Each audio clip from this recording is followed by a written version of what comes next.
Hello there. Hi there. Hey there. Usually, I would do a video like this explicitly for Camonet Supremacy kind of material posted inside of the Discord, but I figure that it's sort of like a competitive community at large sort of a thing, so I'm going to try and post this into the content creators channel since I seem to be the only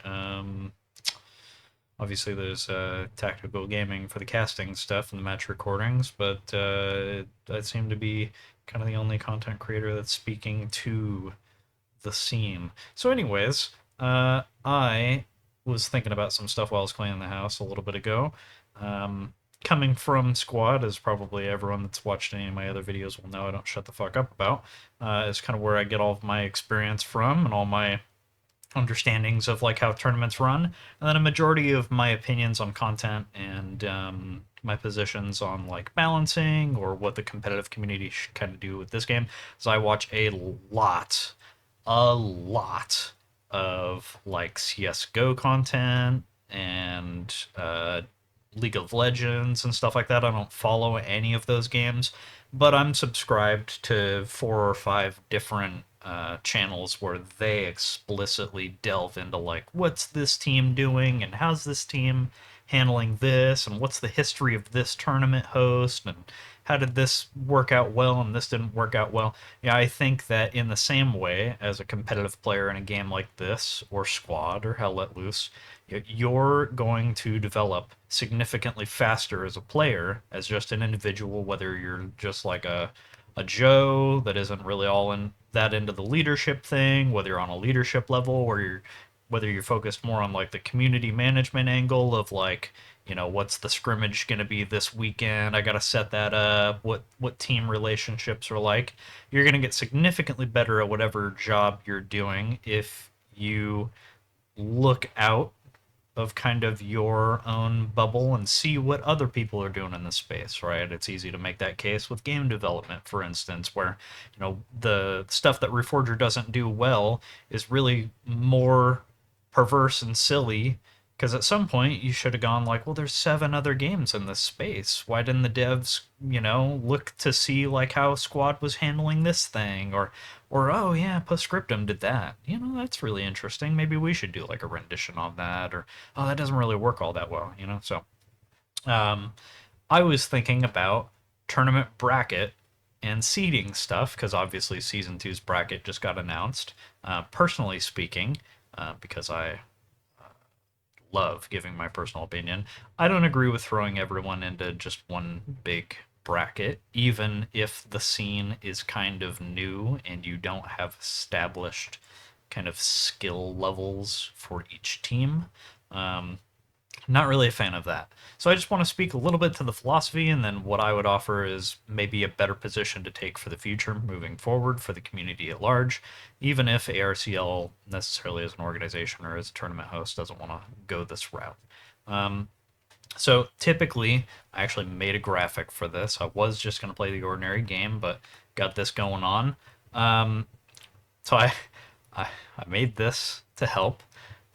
Ordinarily, you can separate your competitive player base, or even just the player base at large, into three different sort of skill brackets, right? So, say in the framework or the context of the competitive community for Reforger, right? I've got 16 teams that have decided to participate in ARCL Season 2. Those numbers aren't right, but just for this example, right? Loose framing, you know, team A, B, C, and D are my top tier teams.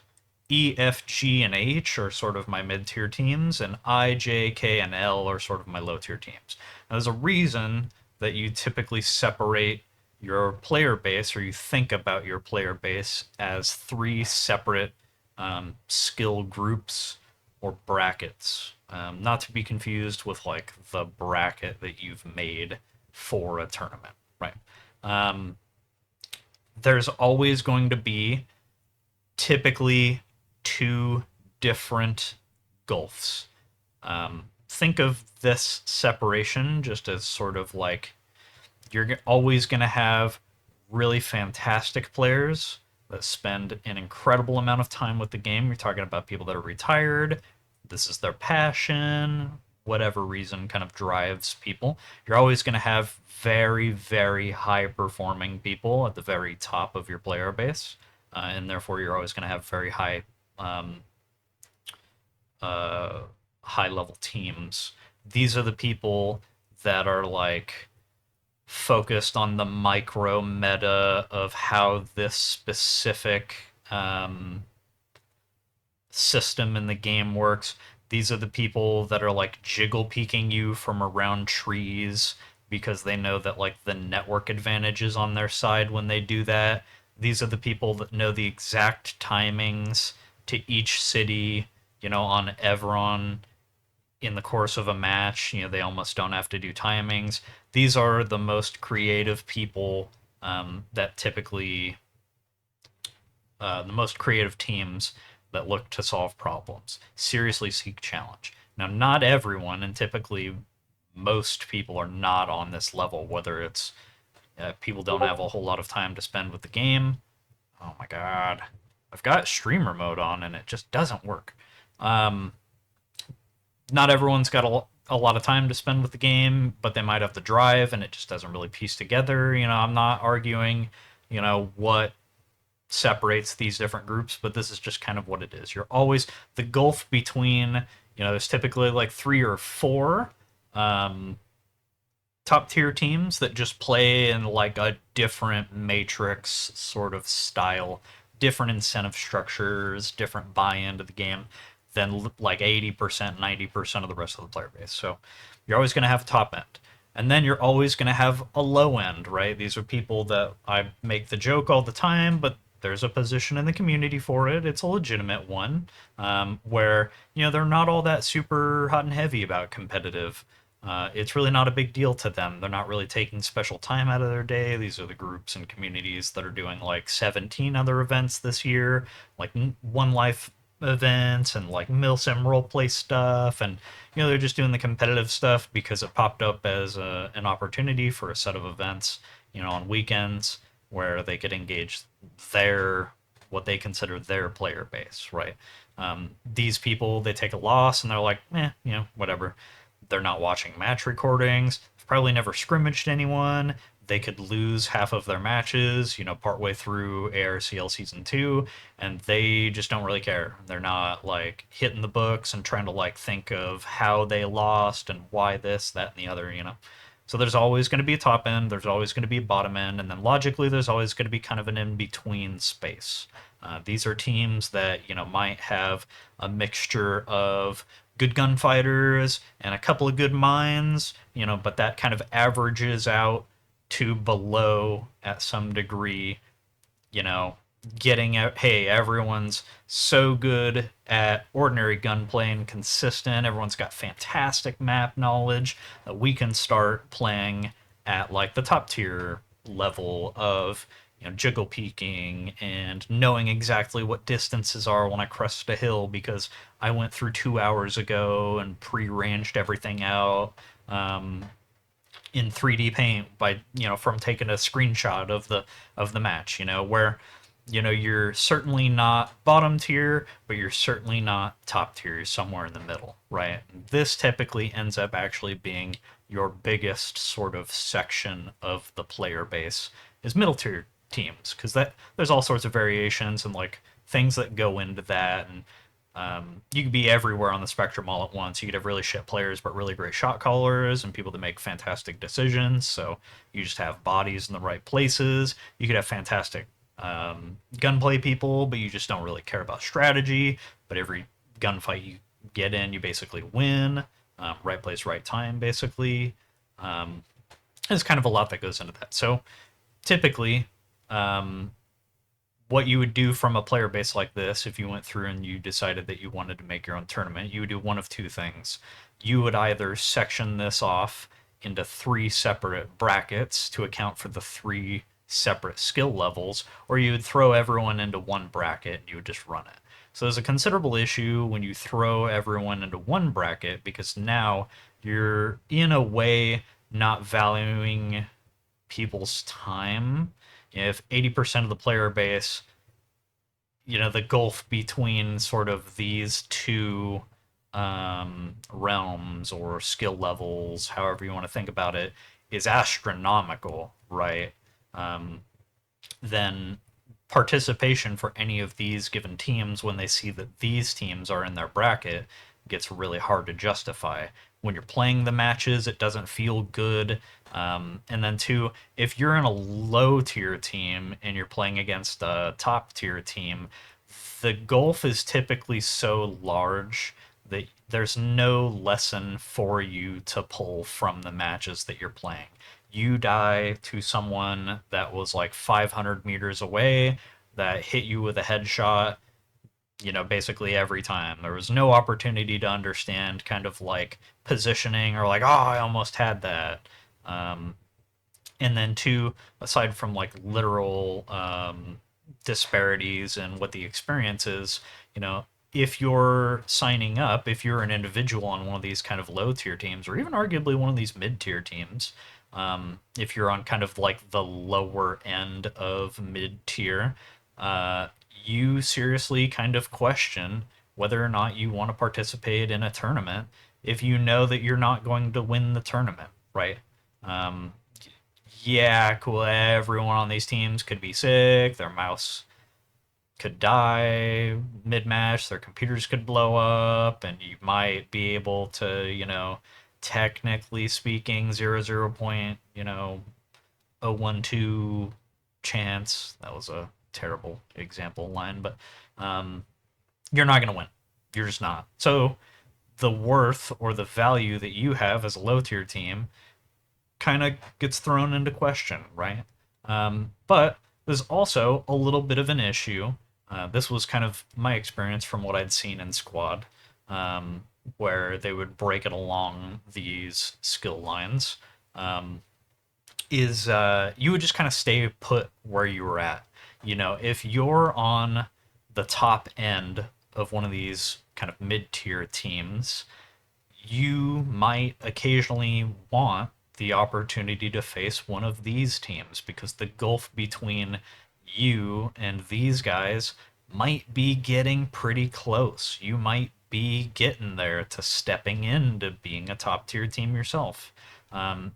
Everyone, this thing's only really fun if there's something to work for to some degree. If you just know that you have it in the bag every time, if you kind of know, like if you're a mid tier team or a low tier team and you've won two of the last tournaments against the kind of your quote unquote peers, you kind of stop caring. It's not fun or really engaging anymore, In the same way that a good gunfight as an infantry guy or just as a Joe is one where like you can both work your knowledge. I know exactly what's on the other side of this boulder, so I'm gonna swing like this because I'm probably gonna catch him off guard. And I saw him, I hit all my shots before he could even really react, and I won that engagement.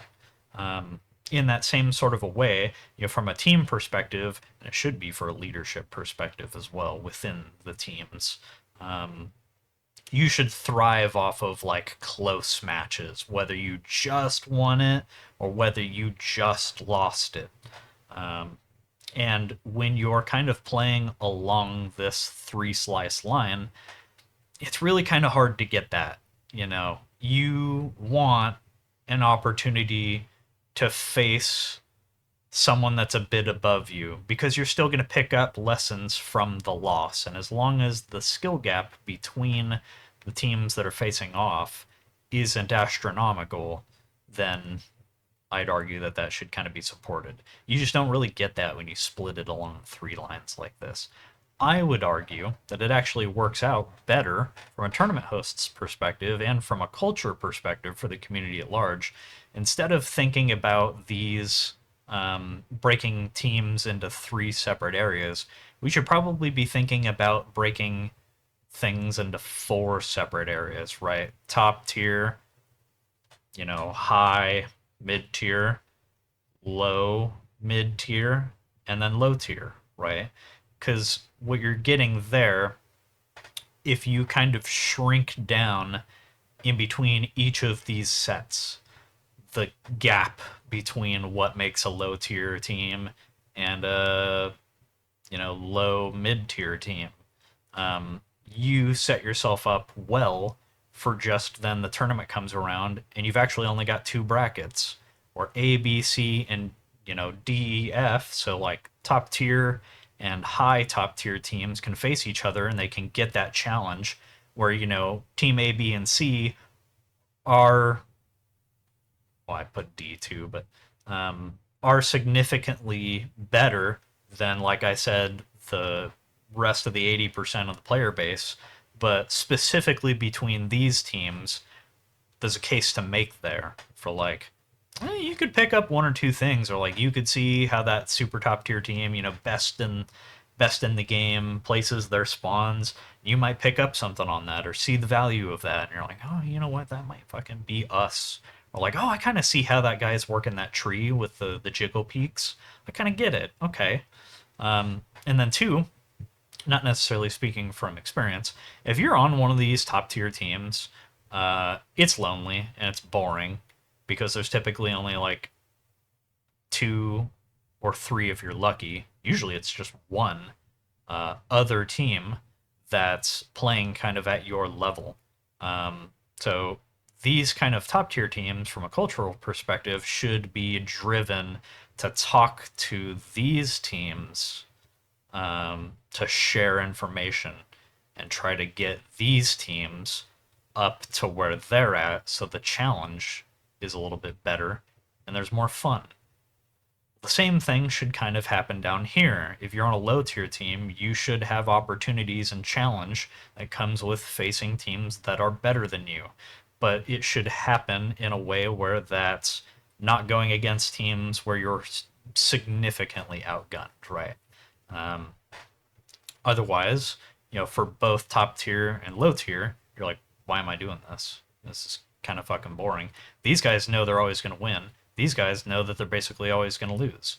But if you're in a low tier team and you pull off like a clutch situation, or suddenly, your guys really put together some pieces, maybe you lose a tournament, in summer, and then when the fall tournament springs around, you picked up some stuff from these guys, or maybe picked up some additional players, and now you're actually in contention with these guys. You're winning some of your matches. That just doesn't exist in a tournament setting at the very least. Like technically, yeah, if you keep this sort of structure, a super low tier team could ask, a top tier team or a mid tier team, like, hey, you want to scrimmage sometime? But yeah, at least from a tournament perspective, I think that this works pretty well. Now, there is a point to make, though, and I just thought of this. If the gulf between, and usually the toxicity is infinitely worse with these like top three teams, you might not necessarily want those top three teams to play against their next three kind of lower down competitors, because these might actually be the sort of people that are just garbage. All that matters to these people, they poach, they break up groups, they try to sway rules in their favor for tournaments. They use their position in the community oftentimes not just to do nothing. It's one thing to just not help out anyone else in the community. These people will actively, in my experience in squad at the very least, these people will actively destroy the community in some way, shape, or form.